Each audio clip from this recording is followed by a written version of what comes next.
Olá pessoal, tudo bem? Eu resolvi fazer um vídeo dessas questões que elas estão mais interligadas, então eu acho que eu posso ajudar vocês, tá?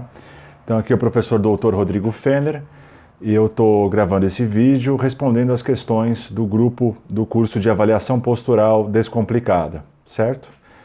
Então é o seguinte, quando a gente tem um trapézio mais hiperativo do que o outro, lembrando que, como foi dita em uma das questões, um trapézio ele pode estar ou com excesso de alongamento, de curtamento e hiperatividade, quando eu vejo as clavículas estão no ângulo maior do que 15 graus, ou por esse excesso de hiperatividade, esse trapézio, essa clavícula, ela desaba, ela horizontaliza, tá? E esse trapézio fica com excesso de encurtamento, tá?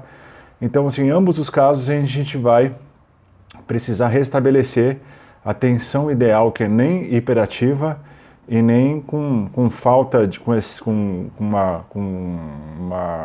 esse trapézio hiperalongado. Ele tem que manter ali a sua tensão ideal, certo?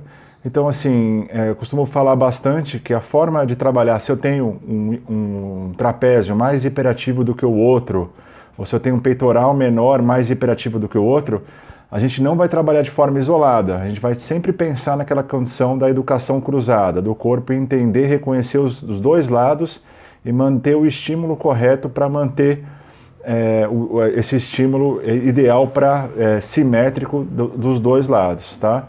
Lembrando que é comum a gente ter mais um peitoral menor, mais hiperativo de um lado, um trapézio superior mais hiperativo de um lado, porque nós somos seres que temos lados dominantes, né? Então a gente costuma usar mais um lado nas nossas tarefas, então esses desequilíbrios são iguais. Mas quando a gente pensa em corrigir, a gente vai pensar sempre na bilateralidade, tá? Fazendo, por exemplo, um dos grandes alongamentos ali, grandes posturas para reequilibrar essa questão desse trapézio, a gente realizar a suspensão, né? Então quando a gente é suspense, o trapézio ele se encurta, tá? E eu, consequentemente, eu diminuo a operatividade fusal dele e alongo os músculos do trapézio inferior, trapézio médio, estiro o fuso, restabelecendo ali uma atividade fusal desses músculos que estão atrofiados aí, que eles estão hipoativos, certo? Então a gente tem que pensar sempre em tentar restabelecer essa condição, mesmo que o indivíduo tenha um lado mais hiperativo do que o outro, com exercícios bilaterais, que daí o cérebro vai mandando o estímulo de forma cruzada, bilateral, a ponto de acertar esse equilíbrio de tensão entre as duas partes. Se a gente realizar unilateral, a gente tem uma tendência a não acertar, o corpo não reconhecer esse estímulo aí de forma cruzada e equilibrada para as duas partes corporais. Então a gente sempre pensa em trabalhar na parte bilateral.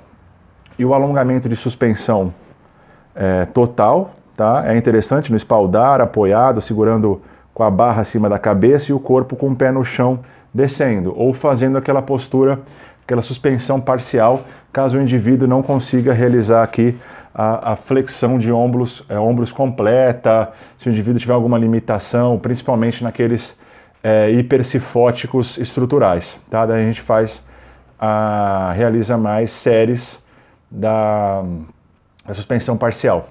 Uma outra dúvida, por exemplo, tem indivíduos que faz a puxada média supinada e não consegue manter a estabilidade escapular de um lado com relação à outra, tá? Isso é muito comum. A gente vai tentar achar uma posição, acertar para realizar essa puxada média supinada. Uma dica que eu posso dar é, ao invés de a gente fazer com o cabo vindo longitudinal, a gente pode apoiar num banco, tá? Ou deixar o tronco inclinado à frente, no sentido do cabo. Geralmente, nesse indivíduo que tem o tronco mais flexionado e faz a puxada média, ele consegue ter um equilíbrio maior sem o ombro se elevar ou um dos lados do ombro levar, principalmente no final da fase concêntrica, tá? Então você deixa o corpo um pouco mais inclinado, né, no cabo mesmo, na polia, tá? O cabo vindo em direção e eu inclino o corpo para fazer a puxada. Aí tem uma tendência de você organizar melhor, tá? E não ter essa questão de você perder a escápula, o trapézio superior entrar em hiperatividade no final do movimento.